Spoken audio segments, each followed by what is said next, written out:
Le discours des vœux est un temps un peu formel pour porter un regard sur l'année écoulée et puis celle qui arrive. Le contexte de réforme et de redécoupage territoriaux, des transferts de compétences, de baisse des dotations de l'État aux collectivités, la préfiguration des schémas de mutualisation soulève des questions, des attentes et parfois des inquiétudes, que l'on soit maire, conseiller communautaire, conseiller municipal, agent territorial, acteur économique, associatif ou simplement citoyen, soucieux de l'évolution de la vie publique et des services publics. Le discours des vœux est aussi là pour reposer les enjeux pour notre territoire et la collectivité, éclairer les défis qu'aura à relever la communauté de communes d'aujourd'hui pour préparer la communauté de communes ou la communauté d'agglomération de demain. Cette cérémonie est le rendez-vous dans l'année où nous nous retrouvons largement réunis et qui nous offre l'opportunité d'exprimer les réflexions que nous aurons engagées, les projets et les ambitions que nous porterons ensemble dans l'intérêt général. C'est aussi un moment convivial pour fêter ce début d'année mini-orchestre du conservatoire, on pourra agrémenter tout à l'heure l'apéritif. Mais c'est vrai que nous sommes dans une période compliquée et les tragiques événements qui ont marqué le début de l'année sont là pour nous le rappeler. Chacun a eu l'occasion de s'exprimer sur le sujet, de dire son dégoût devant les massacres programmés de journalistes, de collaborateurs de Charlie Hebdo, de policiers et de clients du magasin Cachéa. Simplement, comme des millions de Français, le 11 janvier, j'ai été fier d'être français. Fier de voir le peuple de France debout. Fier de voir la République debout, dans sa diversité, mais surtout autour de ses valeurs fondatrices. Je suis de ceux qui considèrent qu'en France, c'est la République qui fonde la nation, et pas l'inverse. Chacun des Français mobilisés le 11 janvier a pris conscience que l'on devait se retrouver autour des valeurs et des symboles de notre République, liberté, égalité, fraternité, laïcité, le drapeau national et la Marseillaise. Et chacun a pu prendre conscience aussi du travail qu'il restait à faire, à mener dans les familles, dans les écoles, dans les quartiers, dans les clubs sportifs, dans les associations culturelles, pour que ces valeurs soient expliquées. Il ne faut pas baisser la garde, jamais. Il faut continuer à agir sans doute plus fort qu'avant, pour que nos valeurs soient mieux connues, je le dis, et surtout mieux partagées. Alors, je vais faire maintenant une rétrospective des faits marquants de 2014. C'est la première année de l'élection au suffrage universel avec fléchage des conseillers communautaires dans les communes de 1000 habitants et plus. Nous avions 16 femmes conseillères communautaires titulaires sur 53 dans le conseil précédent. Aujourd'hui, nous en avons 20 sur 43 dans l'actuel. C'est aussi un renforcement de la démocratie directe, dans un contexte où le rôle de l'intercommunalité s'accroît. La nouvelle carte des 13 régions, adoptée par le Parlement le 17 décembre dernier, entrera en vigueur le 1er janvier 2016. Notre mobilisation, à nous, à notre territoire, aux élus, aux citoyens, a permis d'aboutir à une logique de proximité géographique, historique, économique, touristique, culturelle et sportive. Nous intégrerons bien la plus grande région de France, dénommée pour le moment ALPC, Aquitaine, Limousin, Poitou-Charentes, et je lance l'idée qu'on puisse l'appeler la région Aliénor. Enfin, il faut donc se préparer à ce changement d'échelle, et donc d'organisation et de fonctionnement. Affirmer la place du Cognacé dans ce nouvel espace territorial qui comptera près de 6 millions d'habitants et 25 grandes zones urbaines. C'est ensemble, et sans doute plus largement à l'avenir, que nous affirmerons notre place.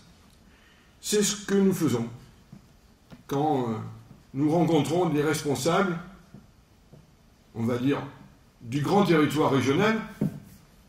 Avec Alain Rousset, je suis allé rencontrer Alain Rousset avec Patrick Sédasek, et puis bientôt Alain Juppé.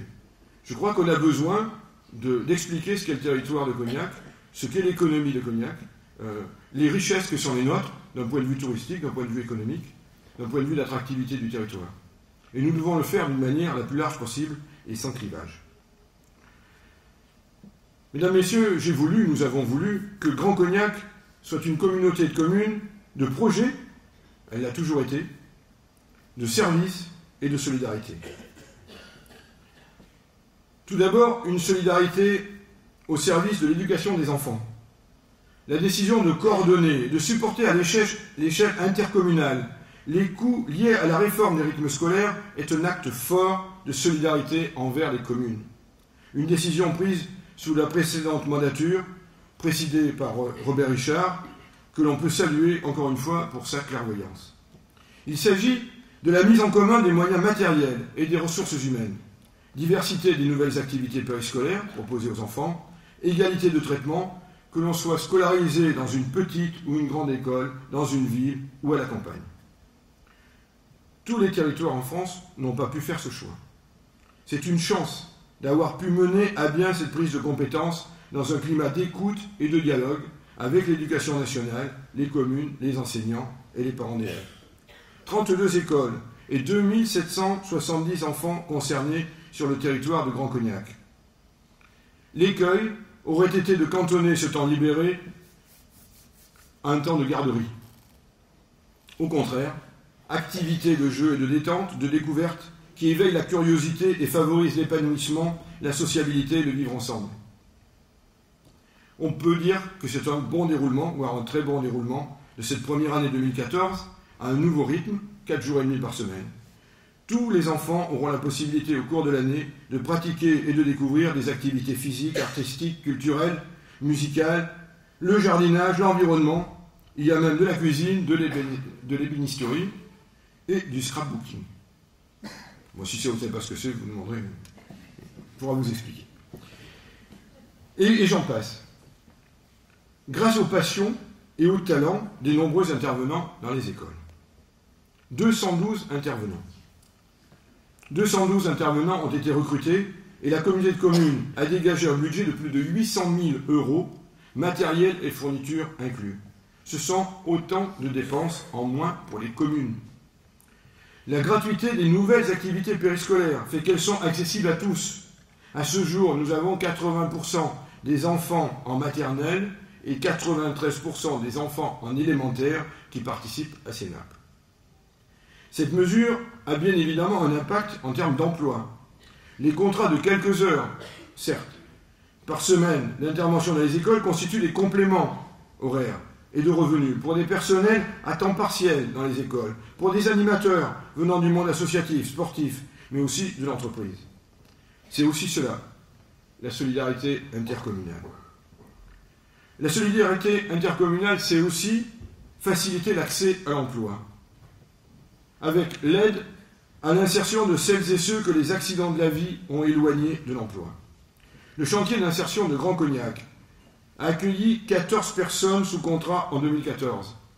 7 d'entre elles ont terminé leur parcours. La plupart ont décroché un emploi dans le bâtiment, la viticulture ou la manutention, ou une formation qualifiante. Je vous invite à aller admirer le beau travail de restauration du patrimoine qu'elles ont réalisé en 2014 au cours de leur passage à la Clé de voûte, puisque c'est comme ça que s'appelle le chantier d'insertion, à Ars, avec le mur d'enceinte de la mairie, à Bréville, la restauration des façades du logement social, à Cherves, avec les petits ponts de l'antenne à contrebas d'Iréo, ou encore à Boutier, où la restauration du lavoir a commencé. Mais il y a bien d'autres communes où le chantier de la Clé de voûte est intervenu. Le parcours des salariés du chantier d'insertion à la Clé de voûte comprend un accompagnement socio-professionnel. L'an dernier, c'est la thématique de la santé et de l'équilibre alimentaire qui a été abordée.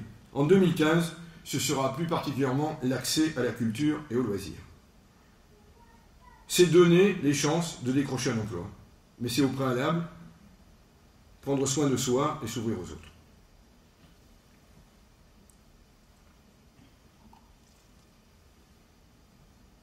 La solidarité intercommunale, c'est également le soutien au monde associatif, et j'ai vu qu'il était présent en grand nombre aujourd'hui. Le soutien au sport, à la culture, au social. Et ça a aussi un impact économique. L'économie sociale et solidaire, majoritairement composée d'acteurs associatifs, représente 1450 emplois, soit 10% de l'emploi salarié du territoire. C'est ce qui ressort d'une étude qui a été menée par Grand Cognac en 2014. La communauté de communes accorde aujourd'hui à peu près 1 million d'euros au soutien de projets associatifs, sans compter le soutien matériel et les investissements pour la construction et l'entretien des équipements publics qui les accueillent. Dans un contexte financier tendu pour les collectivités, le soutien intercommunal apparaît comme une bulle d'oxygène pour la vie culturelle et sportive du territoire, que sont les deux champs réglementaires d'intervention de Grand Cognac. Un exemple de contribution. C'est la première année de soutien à la création culturelle en 2014, avec le financement de compagnies émergentes lors de Coup de Chauffe, soutien qui se poursuivra en 2015 sur 3 spectacles de rue, alors que dans le même temps, l'un des principaux partenaires régionaux de l'avant-scène, le CNAR à Niort, va disparaître. La solidarité communautaire, c'est aussi une solidarité avec les communes. C'est l'esprit fondateur de la communauté de communes. C'est ainsi, pour continuer dans ce sens, que la contribution de Grand Cognac au fonds de péréquation, après être passée de 70 à 60, va passer à 50%. La communauté de communes va bien, et c'est tant mieux, alors que d'autres collectivités vont plus mal. Il s'agit donc d'alléger la charge financière qui pèse sur les communes sans mettre en difficulté la capacité d'agir et d'investir de Grand Cognac. L'observatoire fiscal sera un bon outil pour y voir clair et nous donner les moyens d'agir. 2015 sera aussi l'année de la mise en place des premiers services communs dans le cadre du schéma de mutualisation, marché public, conseil juridique, recherche de financement, instruction des droits des sols. J'y reviendrai en détail un peu plus tard. Grand Cognac, c'est la solidarité qui se traduit par une aide financière, un appui technique aux communes dans le cadre de ses compétences. C'est aussi, et surtout, la poursuite, la conduite de grands projets de territoire. Dans ces grands projets, bien évidemment, le futur quartier des Voselles, situé à la jonction de Cognac et de Château-Bernard, même s'il est sur la commune de Château-Bernard. C'est tout un quartier qui va se développer autour du site des Voselles, avec l'élément phare à venir qui est la construction du centre aquatique. L'objectif, c'est 100% des classes primaires de l'ensemble du territoire intercommunal, de la maternelle grande section au CE1 pour l'apprentissage de la natation. Ce qui est impossible dans les équipements actuels. Faire de la piscine un espace public en satisfaisant aux attentes de l'ensemble de la population. Des attentes qui ont changé depuis les années 70, période de construction des piscines de Cognac. Aujourd'hui, la piscine publique est un équipement multi-usage et multi-usager. C'est un espace d'apprentissage, de sport et de compétition. C'est aussi un espace intergénérationnel de détente et de bien-être. Du bébé qui fait la découverte de l'eau jusqu'aux aînés qui souhaitent se maintenir en forme, en douceur. D'où le changement de terminologie. La piscine est devenue centre aquatique. Le potentiel de fréquentation de ce nouvel équipement, tel qu'il a été imaginé, est estimé à 170 000 entrées contre 80 000 aujourd'hui. C'est une source d'activité nouvelle qui s'ajoute aux 165 000 passages par an que compte le complexe omnisport des Voselles. Le complexe omnisport et le centre aquatique constituent les bases du pôle sportif et ludique des Voselles, tel qu'il a été voulu par l'équipe communautaire précédente.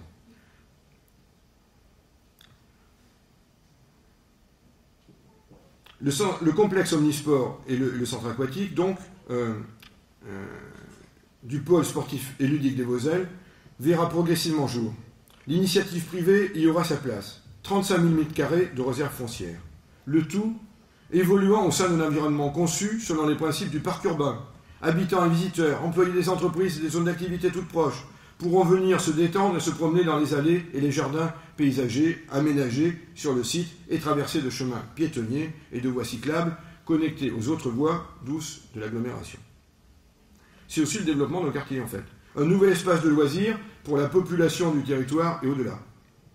C'est un atout pour le rayonnement du territoire et l'attractivité économique locale. Cela permet de produire de l'activité par l'investissement réalisé, attirer des entreprises, générer de l'emploi. Ce sera d'ailleurs déjà le cas lors de la phase de construction et d'aménagement. Attirer de nouveaux habitants par la qualité des services et des infrastructures. Il faut juste garder en mémoire qu'entre 2007 et 2012, Grand Cognac a perdu 147 habitants. Le dossier de construction du centre aquatique et d'aménagement des Voselles a reçu, je peux le dire, un avis très favorable de la DREAL.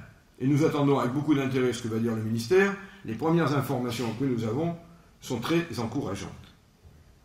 Ce qui peut être rare. L'aménagement apporte des solutions également aux problèmes de ruissellement de l'eau de pluie rencontrés en aval. Les choix de construction et d'équipements durables, matériaux recyclables, bois, verre, solides, bassins en inox, confortables, traitement de l'eau à l'ozone pour éviter les gènes liés au chlore et performants en consommation d'eau et d'énergie.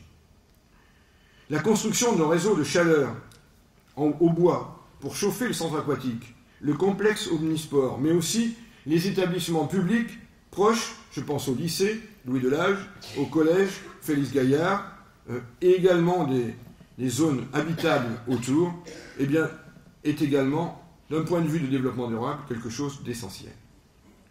Le candidat retenu lancera les études et les travaux cette année pour une ouverture prévue du centre aquatique fin 2017. Les premiers travaux d'aménagement du pôle commenceront le deuxième semestre 2015. Donc, on est dedans. Le deuxième gros pôle structurant, c'est l'agrandissement du stade Claude Boué. Les équipes auront déménagé au stade Claude Boué, celles qui sont actuellement sur le stade de la Belle Allée. Comme vous le savez, les terrains de foot et les vestiaires vont laisser place au centre aquatique. Ils étaient de toute façon très fatigués et ils avaient besoin d'être entièrement rénovés. L'investissement se fera donc au stade Claude Boué, qui accueillera à la rentrée prochaine l'UA Foot et le club de Château-Bernard. Ce qui est à remarquer, dans les nouvelles installations, 2 terrains en gazon synthétique, des terrains rapidement praticables, même en cas d'épisode de pluie, et on a, hélas, l'habitude à Cognac d'être obligé d'interdire de jouer les dimanches, les samedis ou les dimanches, parce que les terrains ne sont pas praticables. Ce sera également l'amélioration du terrain d'honneur existant au stade Claude Boué pour permettre d'arriver à un niveau 4 homologable en CFA2. Ce sont donc de nouvelles conditions matérielles pour les clubs. Et les travaux vont commencer en avril pour une mise en service à l'automne des terrains, avec une deuxième phase de travaux qui aura lieu de juin 2015 à 2016 pour la construction des vestiaires et du clubhouse, et on a décidé de donner un outil de qualité aux 2 clubs. Tout ça pour permettre la pratique du football par un plus grand nombre. Autre grand chantier communautaire, les voies douces et l'accessibilité. 11 km d'aménagement cyclable réalisés en 2014. 4 km sur Cognac et Château-Bernard dans le cadre du plan vélo, 7 km le long des berges du fleuve Charente, entre Saint-Brice et Merpin, sans compter les aménagements de bandes cyclables sur la RD 47 à Merpin et la participation financière à celle de Cherves-Richemont. Notre volonté, c'est de sécuriser et d'inciter au déplacement doux. Et je dois dire que la voie verte rencontre un vrai succès. On y compte de très nombreux promeneurs, joggeurs ou cyclistes, et c'est tant mieux. Ce nouvel itinéraire est un atout supplémentaire du Grand Cognac touristique. La création d'une aire de camping-car va d'ailleurs être prévue en 2015 à proximité du fleuve, rue Bas-Saint-Martin, pour faciliter l'accueil et le stationnement des vacanciers.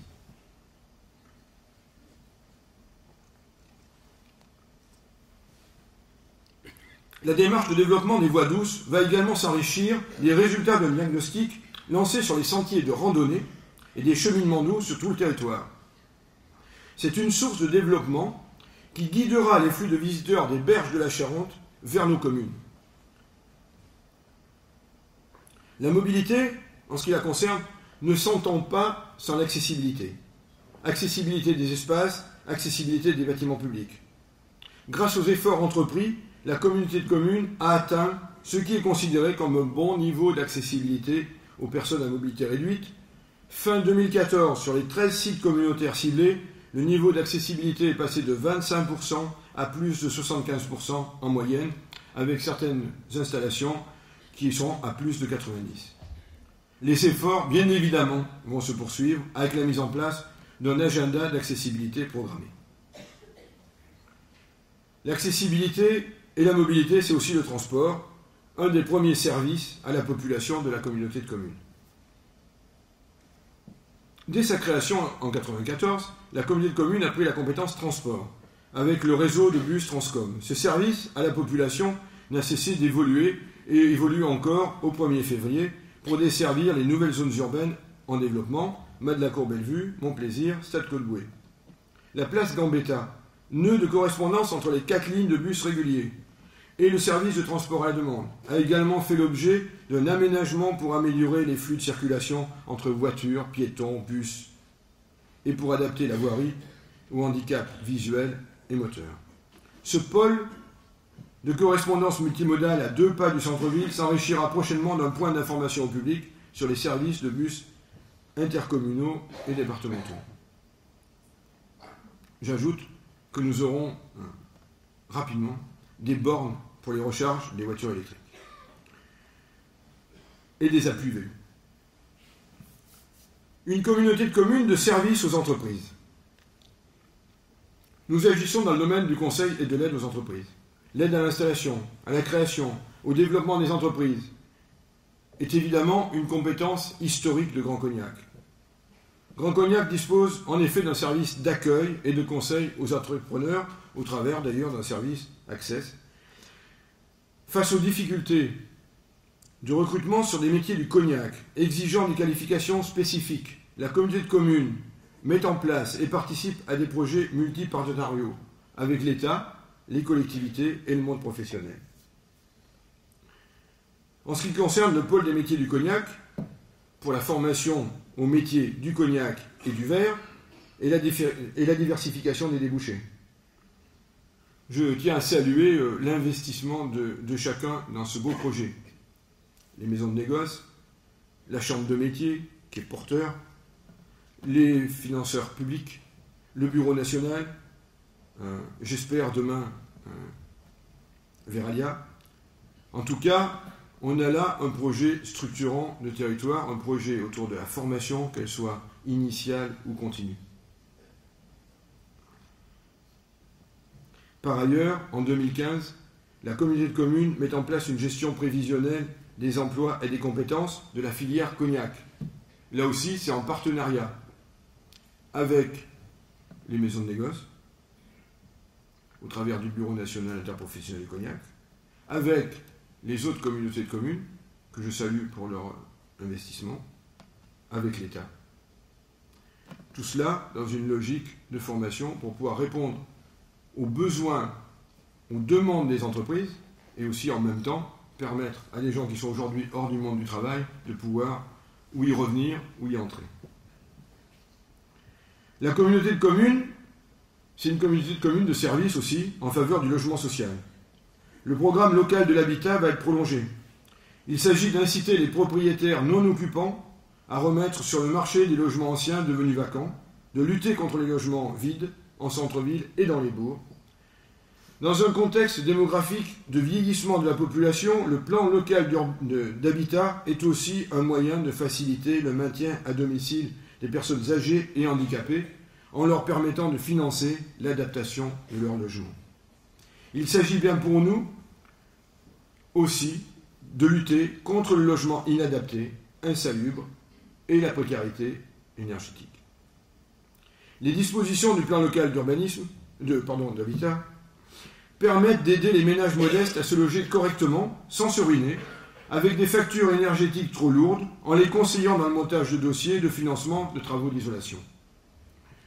Grand Cognac mène également des actions de sensibilisation tout public, en partenariat avec l'espace Info-Énergie, pour informer sur les moyens d'éviter les déperditions d'énergie, avec l'organisation des nuits de la thermographie.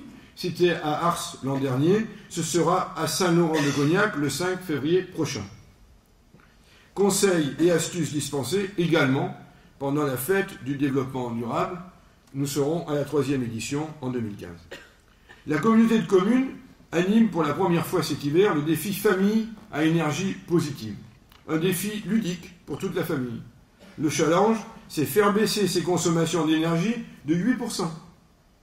Grâce à des gestes tout simples. Il y a aujourd'hui 25 familles sur le territoire qui participent à l'opération, mais je pense que ce soir, il y en aura beaucoup plus. Si vous voulez savoir précisément comment ça s'organise, il faut voir Pascal et Nathalie. Gourdet. Et puis, un nouveau service va ouvrir au 1er juillet. Le service d'instruction du droit des sols. Face au désengagement de l'État sur le droit des sols, Grand Cognac met en place un service d'instruction à titre gracieux pour les communes de notre communauté de communes. C'est là aussi un acte de solidarité intercommunale. Au-delà de l'instruction, ce sera un service de conseil à toutes celles et ceux qui veulent déposer une demande de construction ou de travaux. Le service ouvrira le 1er juillet, place Jean Monnet à Cognac, dans les locaux de la Maison de l'Habitat. Mais suite à des discussions engagées avec mes collègues présidents, notamment lors de l'Assemblée générale des communautés de communes à Lille, et à l'initiative de Dominique Séguin, le DGS, nous sommes allés plus loin, puisque nous avons proposé aux autres communautés de communes du pays de bénéficier des mêmes services, avec une différence, c'est que ce service soit payant, ce que chacun peut comprendre. Après, on verra quand nous serons tous ensemble, dans une même aglo, mais je vais y revenir tout à l'heure. Ce qui m'amène justement à en venir à l'avenir de notre établissement. L'avenir est communautaire.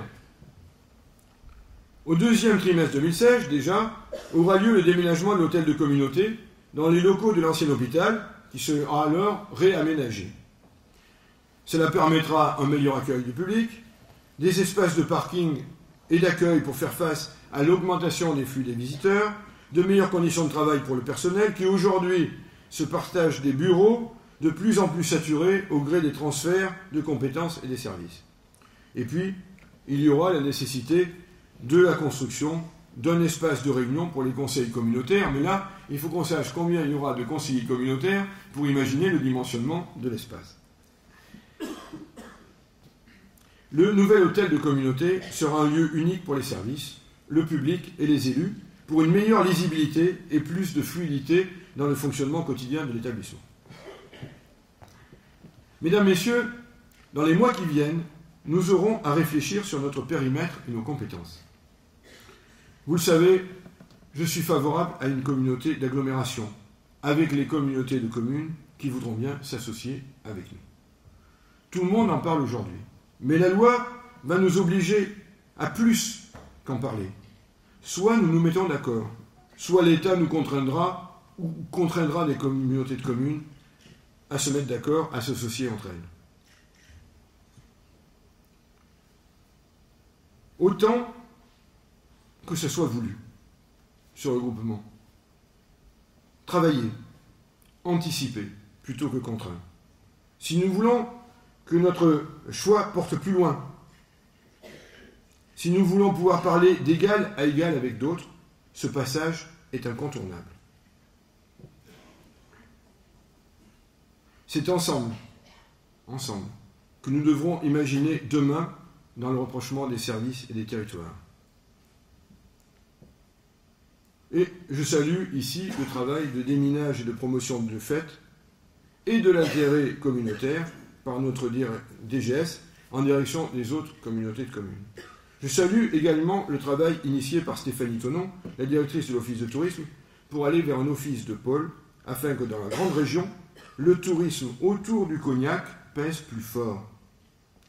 Des synergies et des dynamiques apparaissent qui nous préparent à ce que sera sans doute la communauté d'agglomération de demain. Voilà. Mesdames, Messieurs, c'est sur ces perspectives. J'ai bien conscience de ne pas avoir tout balayé, mais j'aurais été trop long. C'est sur ces perspectives que je vous adresse au nom du Conseil communautaire, au nom de mes collègues, en mon nom personnel, tous mes vœux pour 2015, pour vous à titre personnel, pour vos familles et pour toutes celles et ceux que vous représentez ici aujourd'hui. Je souhaite également remercier tous les partenaires financiers qui nous suivent sur nos projets, l'État, au travers de la DRAC, du CNDS, de la DIRECT, de la DTER, de la DREAL, du sous-préfet, la région Poitou-Charentes, le département de la Charente, le pôle Ouest-Charente, l'ADEME, l'Agence de l'eau, la Fondation du patrimoine et bien sûr tous les partenaires qui s'associent au projet du territoire tout au long de l'année. Je vous le dis, mesdames, messieurs, j'ai la chance d'avoir avec moi une équipe d'élus motivés pour notre territoire de Grand Cognac. Une équipe sur le terrain, pour défendre les dossiers, les projets qui nous rassemblent, pour aller au contact de la population Une équipe qui ne se pose pas la question à chaque fois de la couleur du bulletin ou de je ne sais quoi, mais qui a la volonté d'agir pour l'intérêt des habitants, des acteurs économiques, associatifs, sportifs et culturels. Et en plus, nous avons la chance de pouvoir nous appuyer sur des agents, des techniciens, des cadres et une direction avec de grandes compétences, avec la volonté d'agir dans le service public au service du public. C'est cela qui fait notre force. C'est cela qui fait la force de Grand Cognac. Merci à vous.